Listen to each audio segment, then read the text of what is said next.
Welcome to our YouTube channel Bindaas Study. Today we are going to study about the real numbers. आज का जो topic है हमारा, जितने भी एसएससी रिलेटेड एस्पिरेंट्स हैं और 10वीं के जो भी स्टूडेंट हैं जो इस साल बोर्ड के एग्जाम देने वाले हैं, उनके लिए टॉपिक बहुत इंपॉर्टेंट होने वाला है। तो रियल नंबर एक ऐसा टॉपिक है जो कि हमेशा एसएससी द्वारा पूछा ही जाता है। तो चलिए स्टार्ट करते हैं। Real numbers. रियल नंबर्स के बारे में हम सभी तो जानते हैं, बट कुछ इंपॉर्टेंट चीज़ें हैं जैसे कि नेचुरल नंबर्स क्या होते हैं, होल नंबर्स क्या होते हैं, प्राइम नंबर्स क्या होते हैं, तो एक एक करके इन सबके बारे में स्टडी करेंगे। तो जो आज की स्टडी होने वाली है वो है रियल नंबर्स के बारे में पढ़ेंगे और इनसे रिलेटेड हम जो फंडामेंटल्स थ्योरम्स हैं वो भी पढ़ेंगे।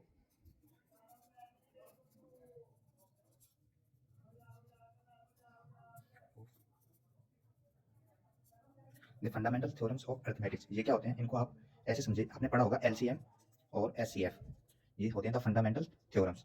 ठीक है, और इन पे हम रिलेटेड क्वेश्चंस भी करेंगे और प्रीवियस ईयर क्वेश्चंस देखेंगे जो आए हुए हैं और प्रोवाइड कराएंगे, और जो प्रूव करेंगे कुछ इरेशनल नंबर्स हैं, इरेशनल इरेशनल नंबर्स के बीच में स्टडी हम करने वाले हैं एंड प्रीवियस ईयर क्वेश्चंस। आज के सेशन में ये चार चीजें हम कवर करेंगे। ठीक है, let's begin. Classifications of number, classification of numbers में होते हैं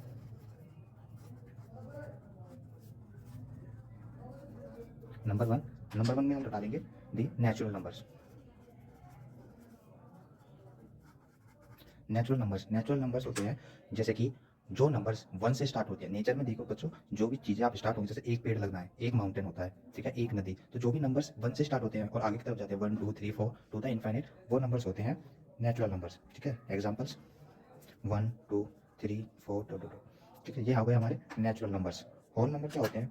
होल नंबर यानी कि पूर्ण संख्याएं। अब इस नेचुरल नंबर में किस चीज़ की कमी है? इसमें जीरो की कमी है। अगर हम इसमें जीरो भी ऐड करते हैं तो वो हो जाते हैं होल नंबर्स। ये हो गए हमारे होल नंबर्स। ठीक है बच्चों, नंबर थर्ड होता है प्राइम नंबर। प्राइम नंबर यानी ऐसा नंबर जो खुद से डिविजिबल है या फिर एक से डिविजिबल होता है। ऐसा नंबर जो खुद से डिविजिबल हो या फिर the number which is divisible by itself और one is called prime number. जैसे कि 2 3 5 11 17 etc। ऐसे बहुत सारे प्राइम नंबर्स होते हैं, कुछ एग्जांपल मैंने दिखाए हैं। ये ऐसे नंबर्स हैं जो या तो खुद से डिविजिबल होते हैं या फिर वन से डिविजिबल होते हैं। ओके, को प्राइम नंबर्स।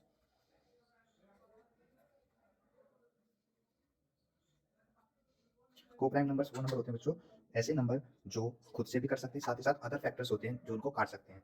ठीक है, the number which are divisible by various factor. Example जैसे कि 27 9 से भी काट सकते हो, 3 से भी कट कर सकते हो। 16 2 से भी कट होता है और 4 से भी कट होता है। 18 हमारा 2 से भी कट हो सकता है और 9 से भी कट हो सकता है, 3 से भी कट हो सकता है। तो ऐसे नंबर्स को हम बोलते हैं को प्राइम नंबर्स। ओके, नेक्स्ट हम देखते हैं इरेशनल्स। इरेशनल्स क्या होते हैं? इरेशनल नंबर, इरेशनल नंबर बच्चों वो होते हैं जो जिनको हम रेशियो की फॉर्म में नहीं रख सकते। जैसे कि एग्जांपल √2 √3 √6 √7। √4 को क्या इरेशनल नंबर बोलेंगे? नहीं, √4 को इरेशनल नंबर नहीं बोलेंगे, क्योंकि √4 का जो वैल्यू होती है वो 2 होती है और 2 को हम 2/1 में की फॉर्म में भी लिख सकते हैं। इसलिए ऐसा नंबर जिसका कंप्लीट स्क्वायर रूट निकल सकता है वो हमारा इरेशनल नंबर नहीं होगा। यानी इसकी डेफिनेशन अगर लिखनी हो तो लिख सकते हैं the number which can not be written in the form of P/Q। जी, वो नंबर जिसको हम P/Q के फॉर्म में एक्सप्रेस नहीं कर सकते, उन नंबरों को हम बोलते हैं irrational numbers. Okay, so what are the rational numbers? Rational numbers क्या होते हैं? नेक्स्ट इज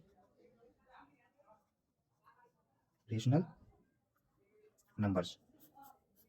रेशनल नंबर्स के एक रूल है। सबसे पहले तो the number which can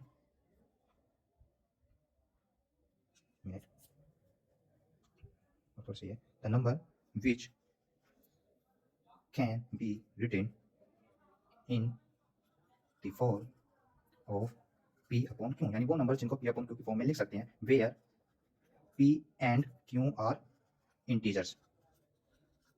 integers क्या होते हैं वो भी मैं भी बताऊंगा बच्चों, बट ऐसा समझो P और Q जो है वो दोनों ही क्या होने चाहिए, हमारे नेचुरल नंबर होने चाहिए। हमारे दोनों क्या होने चाहिए, नेचुरल नंबर होने चाहिए। And P should not be equal to 0।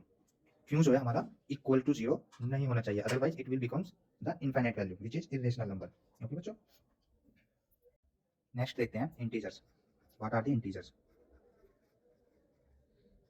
Integers क्या होते हैं? इंटीजर्स सिंपली नंबर्स होते हैं, नेगेटिव और पॉजिटिव। ठीक है, ऐसे समझेंगे। फॉर एग्जांपल -4, -3, -2, -1, 0, 1, 2, 3, 4, ये सारे ही क्या हैं, नंबर्स इंटीजर्स हैं।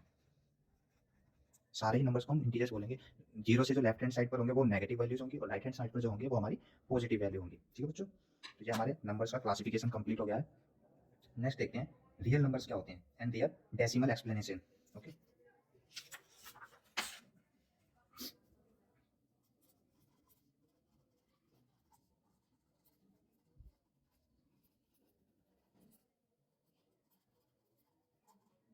Real number and their decimal expansion. तो जो हमारा डेसिमल एक्सपेंशन होता है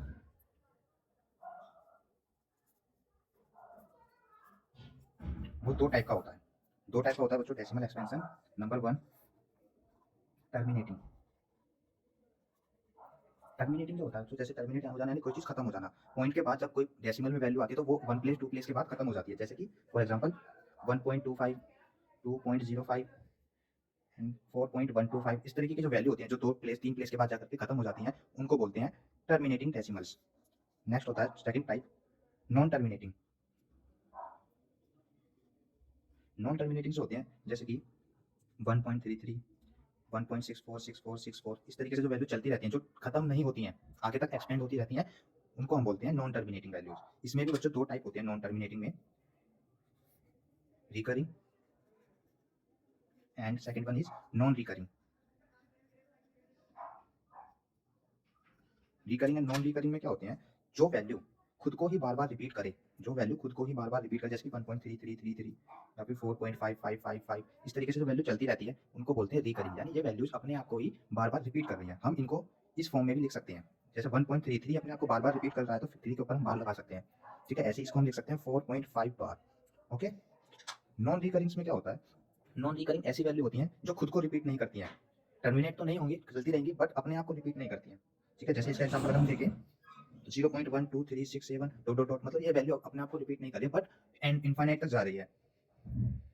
दूसरा एग्जांपल देखिए 0.1101101110, इस तरीके से जो वैल्यू होगी वो सारी हमारी नॉन रिकरिंग की फॉर्म में आएंगी।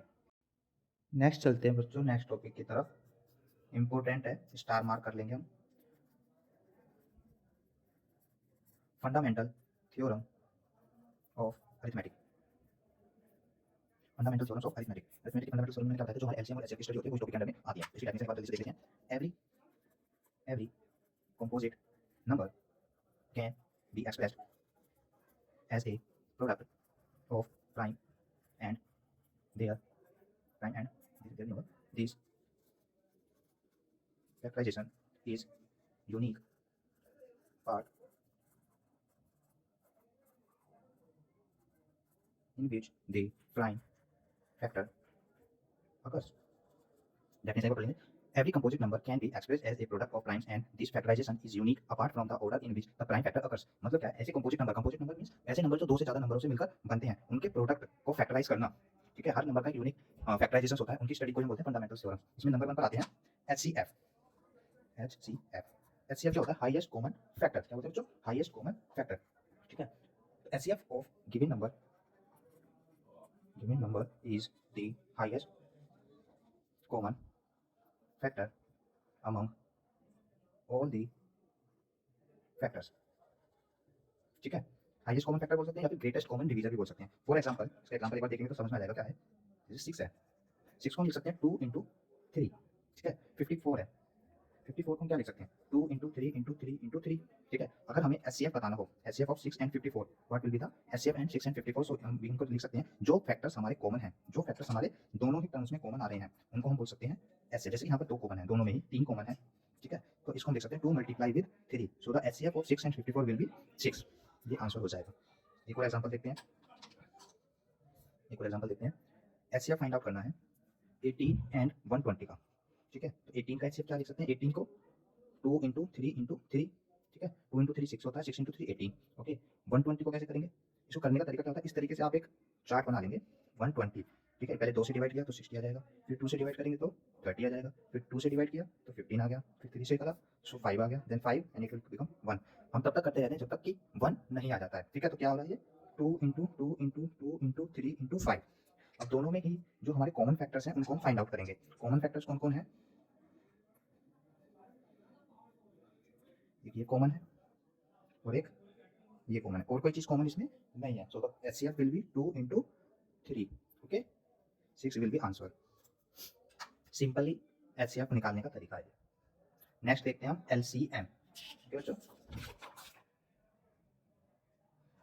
जो भी कोई डाउट हो आप हमारा कमेंट सेक्शन में बता सकते हैं, और वीडियो अगर समझ में आ रही हो तो लाइक करें और फ्रेंड्स के साथ शेयर करें। LCM, LCM is least common factor, least common multiples को बोलते हैं।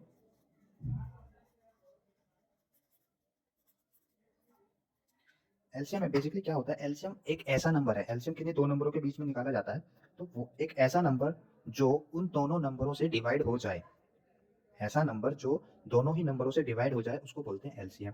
एचसीएफ बेसिकली होता है कि एक ऐसा नंबर, लीस्ट कॉमन नंबर होता है जो दोनों ही नंबर्स को डिवाइड कर सकता है, ओके। जैसे एलसीएम अगर हमें पूछा जाए, एलसीएम ऑफ 24 एंड 16 का क्या होगा, तो अगर हम 24 का फैक्टराइजेशन करें 24, तो इट विल बी 2 12, 2 से करेंगे 6 आएगा, 2 से किया 3 3 एंड इट विल बिकम 1, और 6 का 16 का हम करेंगे तो 2 8 2 4 2 2 2 एंड देन लास्टली 1, ठीक है। सो अगर एलसीएम क्या आया हमारा निकल करके, 24 का आया है 2 इंटू 2 इंटू 2 इंटू 3 एंड 16 का आया है 2 इंटू 2 इंटू 2 इंटू 2, ओके बच्चों। सो तो पेयरिंग हमें यहाँ पर कैसे करनी है, पेयरिंग ऐसे करनी है कि जो कॉमन फैक्टर्स हैं वो एक बार में ही आ जाएंगे। जैसे कि एलसीएम अगर हम निकला हो 24 एंड 16 का, तो पेयरिंग भी कॉमन है, ये भी कॉमन है, ये भी कॉमन है, तो इनको हम एक ही टाइम टर्म में लिख लेंगे 2 इंटू 2 इंटू 2, और बच क्या गया, ये तो बच गए हैं, इनको भी लिख लेंगे 3 इंटू 2। अब मल्टीप्लाई कर दो सबकी, 2 into 2 4 into 2 8 into 3 24 into 2 48। The LCM of 24 and 16 is 48। Next देखते हैं relationship between HCF and LCM of any two positive integers. HCF और एलसीएम के बीच में भी क्या रिलेशनशिप होता है, कोई दो नंबर है, जैसे कि एग्जांपल कोई दो नंबर है m एंड n, ये हमने गैस कर लिया दो नंबर है m एंड n, तो उनका LCM, LCM of m and n multiply with HCF of m and n will be equals to product of m and n, ठीक है। इन्हीं दो नंबरों का एलसीएम निकालो, उनका एचसीएफ निकालो, उनका मल्टीप्लाई जो होगा, जो उनका प्रोडक्ट होगा वो m और n के मल्टीपल के इक्वल्स ही होगा। चलो बच्चों एक क्वेश्चन है जो कि हाई स्कूल के बोर्ड एग्जाम में आया हुआ है पहले भी। फाइंड करना है HCF and LCM of 96 and 404, 404, इसका एलसीएम और एचसीएफ क्या होगा, ठीक है। जैसे हमने पहले क्या करते थे, पहले फैक्टर्स निकालेंगे, तो 96 का फैक्टर निकालना है, तो इस तरीके से ग्राफ बनाएंगे। 96 को 2 से डिवाइड किया तो 48 आ जाएगा, 2 से डिवाइड करेंगे तो 24 आ जाएगा, 2 से डिवाइड करेंगे तो 12 आ जाएगा, फिर 2 से डिवाइड करेंगे तो 6 आ जाएगा, 2 से डिवाइड किया तो 3 आ गया, and then it will become 1। 404 का करेंगे, 404, 2 से डिवाइड किया 202 हो गया, 2 से डिवाइड किया 101 हो गया, 3 से डिवाइड करेंगे बच्चों, तो 3 से तो डिवाइड नहीं होगा, किससे कर सकते हैं इसको, 3 से तो नहीं हो रहा है, इसको हम 101 से ही कर देते हैं, तो ये एक बार में चला जाएगा, ठीक है। तो फैक्टर क्या क्या आएंगे, 96 के फैक्टर्स हैं 2 इंटू 2 इंटू 2 1 2 3 4 5 5 टाइम्स लेंगे, 2 इंटू 2 इंटू 3। 404 के फैक्टर्स हैं 2 इंटू 2 इंटू 101। तो एचसीएफ में हम क्या करते थे बच्चों, हाईएस्ट कॉमन फैक्टर यानी जो सबसे ज़्यादा कॉमन आ रहा है उनको हम ले लेंगे। तो एक तो हमारे पास दो कॉमन है, एक ये वाला दो कॉमन है, ठीक है, इनको लिख लेंगे HCF of 96 and 404 equals to 2 into 2 it will 4। LCM क्या होगा, जो कॉमन है उनको ले लेंगे 2 इंटू 2, और जो रिमेनिंग्स हैं वो ले लेंगे 2 into 2 into 2 into 3 into 101। So it will be 2 into 2 4 into 2 8 into 2 16 into 2 32 32 into 3 96 into 101। उनका मल्टीप्लाई क्या होगा, 96 × 96, 96 × 96, तो बच्चों ये आ गया हमारा आंसर 9696। नेक्स्ट एक क्वेश्चन है, देखो बच्चों सेकंड क्वेश्चन बहुत ही ज़्यादा पूछा जाने वाला ये सवाल है। इसी टाइप में और भी क्वेश्चंस पूछे जा सकते हैं। तो एक एग्जांपल है, there is a circular path around a sports field, Sonia takes 18 minute to drive one round of the field while Ravi takes 2 minute for the same, suppose they start from the same point and same time and go in the same direction, after how many times will they meet again at the same point. इसका मतलब ये पूछ रहा है कि एक सोनिया है और रवि है, दोनों ही एक स्पोर्ट्स फील्ड में राउंड लगा रहे हैं। जो सोनिया को 18 मिनट लगते हैं एक चक्कर लगाने में, वहीं रवि को 2 मिनट लगते हैं एक चक्कर को कंप्लीट करने में। तो कितने मिनट के बाद वो दोनों आप फिर से मिलेंगे अगर वो एक ही जगह से, एक ही पॉइंट से, एक ही डायरेक्शन में चल रहे हैं। सिंपल इसमें क्या करना है, जो रवि सोनिया का जो टाइम है वो 18 मिनट है सोनिया, और 2 मिनट है रवि का। हमें सिंपली इनका एलसीएम निकाल लेना है, एलसीएम ऑफ 18 एंड 2। तो एलसीएम ऑफ 18 एंड 2 क्या आएगा, ये आएगा 18। ठीक है, तो 18 हमारा राइट आंसर हो जाएगा। 18 मिनट के बाद वो दोनों फिर से मिलेंगे एक ही पॉइंट पर। लास्ट टॉपिक हमारा इरेशनैलिटी। इरेशनैलिटी यानी कि हमें इसमें प्रूव करना होता है कि कोई भी नंबर हमारा इरेशनल है या नहीं है।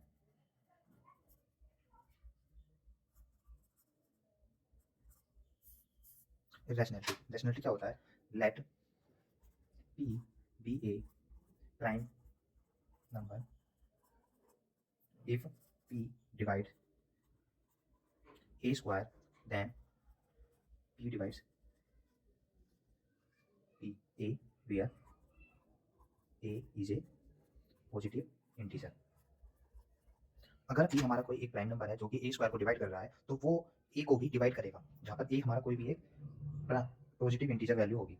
सो इसमें क्वेश्चंस किस तरीके के आते हैं, क्वेश्चंस इसमें थोड़े लेंथी आते हैं बच्चों, प्रूव करने वाले आते हैं। तो जैसे कि example, prove root 2 is a irrational number. हमें प्रूव करना है रूट 2 एक इरेशनल नंबर कैसे है।